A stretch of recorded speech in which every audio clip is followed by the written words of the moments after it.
January 5th, 2024, Portland, Oregon. Alaska Airlines Flight 1282 is climbing through the night sky. It is calm Friday evening. The cabin is quiet. Parents are setting in.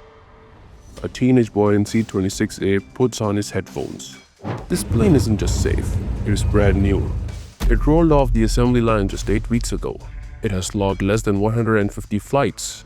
In the world of aviation, this machine is perfect. But at 16,000 feet, physics takes over. There is a deafening bang. Instantly, the cabins turn into a hurricane. The cockpit door blows open. The pilot headsets are ripped off their heads. In the back, the teenage boy in row 26 has his shirt literally sucked off his body and pulled out into the freezing night. Because right next to him, where there used to be a wall, there's now nothing but a gaping black hole. Was it a bomb? Did a metal panel fatigue? Did a meteor hit the fuselage? For the next 20 minutes, the pilots fight to land a plane that has a hole the size of a refrigerator in its side. And what investigators found in a teacher's backyard 3 days later would terrify the entire aviation industry. When the plane landed safely, the National Transportation Safety Board, the NTSB, arrived immediately. They were baffled. Fuselage failures usually happen to old planes. Metal gets tired, cracks form over decades. But this plane was a baby. The metal skin should have been stronger than steel. They looked at the hole. The edges weren't jagged or exploded like a bomb. They were clean. It looked as if a piece of a plane had simply let go. The missing piece was a door plug, a panel designed to seal an unused emergency exit. It is a heavy 60-pound slab of metal and glass. It is designed to be impossible to open in flight. The pressure of the cabin pushes it into the frame, locking it tighter as the plane climbs. So, how did it defy physics? How did it slide up and fly out? 3 days later, a school teacher named Bob found the missing door plug in his garden. It was buried in the bushes, perfectly intact. The NTSB put it under a microscope. They were looking for the 4 massive bolts that are supposed to lock the door in place. They looked for sheared metal. They looked for snapped steel. But they found nothing. The bolt holes were pristine. There were no scratches. There was no metal stress. This led to the only possible conclusion. A conclusion so terrifying, it grounded hundreds of planes worldwide. The bolts didn't break. The bolts were never there.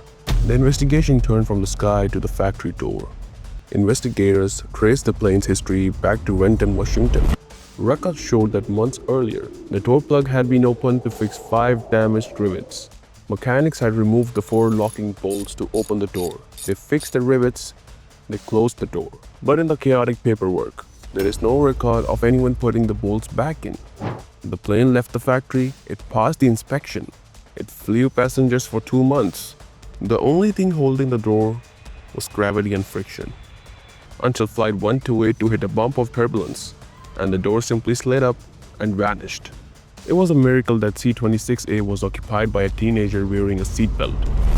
If a baby had been in a lap or a passenger had been unbuckled, they would have been pulled out. The incident exposed the rot inside the manufacturing process. Whistleblowers came forward, describing a factory where speed was valued over safety, where parts arrived broken and paperwork was pencil whipped to keep the assembly line moving. Flight 1282 proved that in aviation, you cannot cut corners. A billion-dollar jet is only as safe as the memory of the mechanic who tightened the last bolt. The door plug scandal shook a trust in American manufacturing. But sometimes, a flight crew faces a disaster that has nothing to do with loose bolts. Sometimes the threat comes from a shoulder-mounted missile launcher. In our next documentary, we are looking at the Airbus A300 cargo plane taken off from Baghdad. A civilian crew flying in a war zone who suddenly found their left wing on fire. They lost all hydraulics, they lost all steering. Physics said the plane should crash, but they did something impossible. Click here to see the war zone miracle. The only time a commercial jet has landed with absolute zero flight controls. I'll see you there.